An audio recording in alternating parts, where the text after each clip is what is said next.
নেকি যিবিলাকে 1941 নিজৰ মাতৃভাষা আছিল বেংগলী লিখিছে অসমীয়া, 51 মাতৃভাষা আছিল বেংগলী লিখিছে অসমীয়া, 61 যিসকলৰ মাতৃভাষা আছিল বেংগলী লিখিছে অসমীয়া, 71 যিসকলৰ মাতৃভাষা আছিল বেংগলী লিখিছে অসমীয়া।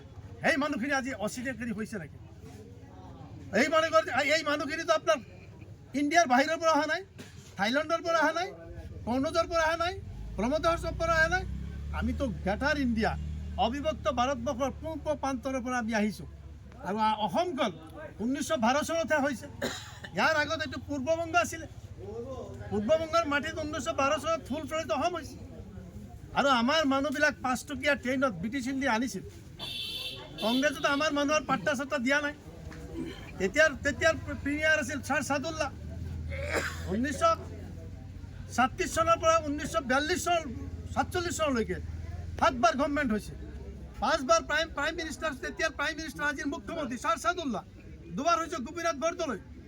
সেই সময়ত চিফ ছেক্ৰেটাৰী যিজন আছিলে সেইজনে এই আমাৰ মানুহখিনিক যদি আজি 6,53,000 মানুহক যদি পাত্তা দি থৈ নগ'লে হয়, আজি আপোনালোকক কি বিকশন কৰিলে হয়। আৰু কি লেংগুৱেজ ব্যৱহাৰ কৰিছে, কি